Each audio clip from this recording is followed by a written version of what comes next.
సుపరిపాలనలో తొలి అడుగు కార్యక్రమంలో భాగంగా గురువారం కావలి ఎమ్మెల్యే దగ్గుమాటి వెంకటకృష్ణారెడ్డి కావలిపట్టణం ముసునూరులోని 15, 16 వార్డులలోని 121వ బూత్లో పర్యటించారు. వార్డులోని ఇంటింటికి వెళ్లి ప్రజలను సమస్యలను అడిగి తెలుసుకున్నారు. వివరాలను మై టీడీపీ యాప్ లో అప్లోడ్ చేసి వారితో సెల్ఫీ దిగారు.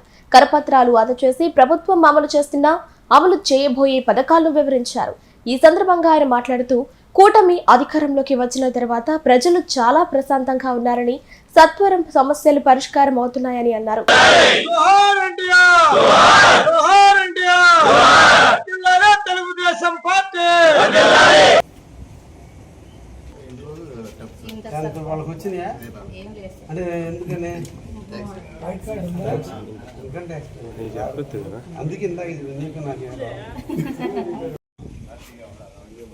రాష్ట్ర ప్రభుత్వం ఏర్పడి దాదాపు సంవత్సరం పూర్తయిన తర్వాత ప్రజల అభిప్రాయాలు, ప్రజల ఆలోచనలు, ప్రజా సమస్యలు, ప్రాంతాల వారీగా అభివృద్ధిని అన్నిటిని కూడా తెలుసుకునేందుకు ఈ రాష్ట్ర అభివృద్ధి ప్రదాత అయినటువంటి శ్రీ నారా చంద్రబాబు గారి నాయకత్వంలో యువ నాయకుడైనటువంటి శ్రీ నారా లోకేష్ బాబు గారి సూచనలతో ఈ రోజున ఆంధ్రప్రదేశ్ మొత్తం మీద అన్ని ప్రాంతాల్లో ఉన్నటువంటి 175 నియోజకవర్గాల్లో తెలుగుదేశం కుటుంబ సభ్యులందరూ కూడా కలుసుకొని ప్రతి ఇంటా వెళ్ళి ప్రతి ఇంటి యొక్క సమస్యలు తెలుసుకోవాలి, ఆ ప్రాంతాల సమస్యలు తెలుసుకునే నిమిత్తం ఈ రోజున డోర్ టు డోర్ క్యాంపెయిన్ నిర్వహించడం జరుగుతుంది. ఇది రాజకీయాల కోసం కాదు, ఎలక్షన్ల ఓట్ల కోసం కాదు. దాదాపు ఎలక్షన్లు ఇంకా 4 సంవత్సరాలు ఉన్న తరుణంలో ఇప్పుడే ప్రజల యొక్క పోవడానికి ప్రధానమైనటువంటి కారణం ప్రజల సమస్యలు తెలుసుకోవాలి, ఆ సమస్యలను పరిష్కరించాలి. అందుకోసమే డోర్ టు డోర్ కార్యక్రమాన్ని ప్రారంభించి ఈ సుపరిపాలనలో తొలి అడుగు ఎలా ఉంది, మళ్ళీ అడుగును ఎలా మార్చుకోవాలి, ఈ మధ్యలో ఏ విధమైనటువంటి కార్యక్రమాలు చేస్తే పేదవాడు కూడా ధనవంతుడితో సమానంగా ఎదగడానికి అవకాశం ఉంటుందో తెలుసుకునేందుకు ప్రభుత్వ అధికారులు సర్వే కాదు, పార్టీ నాయకులే సర్వే చేసి ఆ రిపోర్టును పార్టీకి అందించగలిగితే వాటన్నిటినీ కూడా ఏ ఇంట పెన్షన్ రాలేదు, ఏ ఇంట పెన్షన్ రాక ఇబ్బందులు పడుతున్నారు, రేషన్ కార్డుల సమస్యలేంది, గ్యాస్ సిలిండర్ సమస్యలు, అన్నదాత సుఖీభావ ఎవరెవరికి ఎలిజిబిలిటీ రాలేదు, తల్లికి వందనం ఎవరెవరికి పడలేదు, ఇవన్నీ తెలుసుకునే దాంట్లో భాగంగా ఈ రోజున ఈ కార్యక్రమాన్ని మేము కూడా కావలి నియోజకవర్గంలో శ్రీకారం చుట్టాం.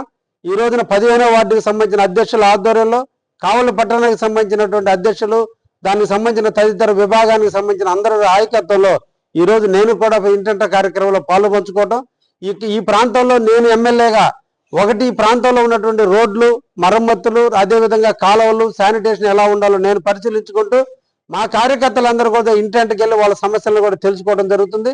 ఒకవైపున సంక్షేమాన్ని, ఇంకో వైపున అభివృద్ధిని, మూడో విధంగా గవర్నెన్స్ ని, అంటే రాష్ట్ర ప్రభుత్వం ఏ కాన్సెప్ట్ల మీద ప్రభుత్వం పోతుందో ప్రజలకు తెలియజేస్తూ ఈ విషయాలన్నింటినీ కూడా ప్రజలతో మమేకమవుతూ ప్రజా సమస్యలు తెలుసుకుంటూ వాటిని పరిష్కరించే దిశగా ముందుకు పోతున్న తెలుగుదేశాన్ని ఈ రోజున ప్రతి ఇంట ప్రతి ప్రజలు, పేద బడుగు బలహీన వర్గాలు ప్రతి ఒక్కరు కూడా ఈ రోజున హక్కును చేర్చుకుంటున్నారు, ఆహ్వానిస్తున్నారు, స్వాగతం పలుకుతున్నారు. స్వాగతించి మమ్మల్ని సమస్యలు మా దృష్టికి తెలియజేస్తున్నారు, మాకు సూచనలు అందిస్తున్నారు. ప్రజా సమస్యలు ఫలానా ఉన్నాయి, వాటిని కూడా పరిష్కరించండి, ప్రభుత్వానికి పార్టీకి మంచి పేరు తేండి అని చెప్పి ప్రజలు కూడా మమ్మల్ని ఆశీర్వదించి పంపుతున్నారు. వాళ్ళ ఆశీర్వాదాన్ని శిరోధారంగా భావించి కావలి నియోజకవర్గ అభివృద్ధిలో తప్పకుండా ఇంకా మెరుగైనటువంటి విధానంగా కావాలని అభివృద్ధి చేసేదానికి ఇది ఒక అవకాశంగా మేము అందరం కూడా తీసుకుని కార్యకర్తలు, తెలుగుదేశం కుటుంబ సభ్యులందరం కూడా ముందుకు పోవడం జరుగుతుందని కూడా ఈ సందర్భంగా తెలియజేస్తున్నా.